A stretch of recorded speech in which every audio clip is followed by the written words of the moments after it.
પોરબંદરના ગોસા ગામે હત્યાની ઘટના સામે આવી હતી, જેમાં એક શખ્સે કરેલ ફાયરિંગમાં ખેતરમાં કામ કરી રહેલ એક યુવાનને છરો લાગી ગયો હતો। આ ઘટનામાં યુવાનનું મોત થતાં પોલીસે હત્યાનો ગુનો નોંધી તપાસ હાથ ધરી હતી, જે મામલે એક શખ્સ ઝડપાયો છે।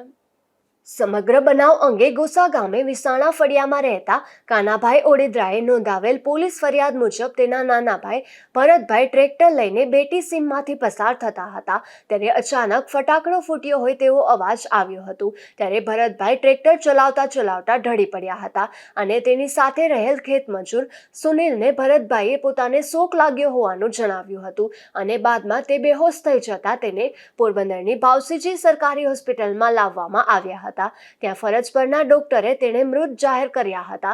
બાદમાં તેનું પોસ્ટમોર્ટમ કરવામાં આવતા તેઓને સાથળના ભાગે ઈજા જોવા મળી હતી। એટલું જ નહીં પરંતુ ત્યાંથી એક છરો પણ મળી આવ્યો હતો, જેના આધારે પોલીસે ફરિયાદ નોંધી તપાસ હાથ ધરી છે, જેમાં પોરબંદર ક્રાઇમ બ્રાન્ચે આ મામલે ઊંડાણપૂર્વક તપાસ હાથ ધરતા પોલીસને જાણવા મળ્યું હતું કે ગામ લોકોએ રખોલું કરવા કાસમ ખારી અને સાજણ ખારી નામના બે શખ્સોને 90,000 આપી રાખ્યા હતા અને આ ઘટના બાદ બંને શખ્સો ગામમાંથી રાતોરાત ગાયબ થઈ ગયા હતા, જેથી શંકાના આધારે પોલીસે આ બંને વિરુદ્ધ વધુ શોધખોળ હાથ ધરતા પોલીસને કાસમ ખારી સુરેન્દ્રનગર હોવાની બાતમી મળી હતી, જે બાતમીના આધારે પોલીસે તેને ઝડપી લીધો હતો।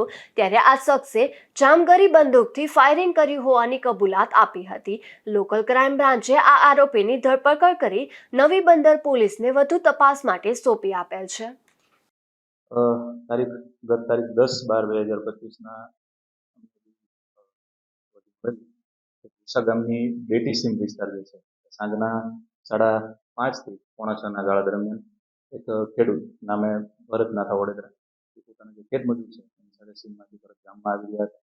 આ દરમિયાન કંઈ ધડાકા જેવો કોઈ અવાજ થયો અને એમને કશું એમના મજૂરે જે વાત કરી એ પ્રમાણે એમને એવું લાગ્યું કે શોક લાગ્યો અને અમારા ભરતભાઈ નાથાભાઈ વડોદરાનું સ્થળ ઉપર અવસાન થઈ ગયું।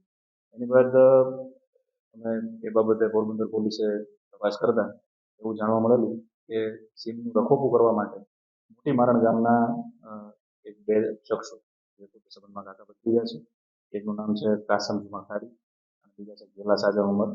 આ બંનેને ગામ લોકોએ રખોપા છે એના માટે રાખવામાં આવેલા હતા અને આ જે બંને શખ્સો છે એમણે પોતાની પાસેનું જે દેશી સામગ્રી બંદૂક હોય એ દેશી સામગ્રીની બંદૂકમાંથી એક રોજ પકડવા માટે ફાયરિંગ કર્યું હોય અને એ ગોળી જે છે એ જે મરણ જનાર છે આ કામના ભરતભાઈ નાથાભાઈ વડોદરા એમને લાગેલી હોવાની હકીકત અત્યાર સુધીની અમારી તપાસમાં અને આરોપીની પૂછપરછમાં બહાર આવી છે।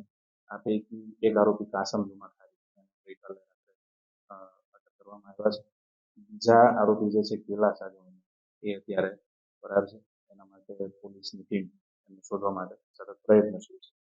બનાવના કામે આરોપીઓ દ્વારા જે હથિયાર વાપરવામાં હથિયાર સાથેની જે છે એ અને સાધન ગન પાવડર આ તમામ પોલીસે કબજે કારણ એક્ઝેક્ટ આનું શું છે એ બાબતે અત્યારે તપાસ ચાલુ છે। આરોપીના આજે અમે રિમાન્ડ નામદાર કોર્ટમાં માંગવાના છે। વધારે તપાસ થઈ હતી તેનો એક્ઝેક્ટ મોટિવ શું છે એ બહાર આવી છે।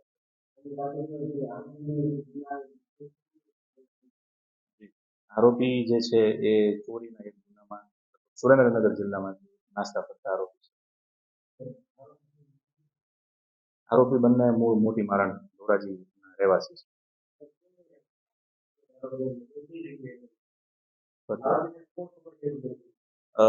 જ્યારે આ ઘટનાની અમને જાણ થઈ એટલે સૂચનાથી એલસીબીની ટીમ સતત આરોપીને પકડવા માટે પ્રયત્નશીલ હતી।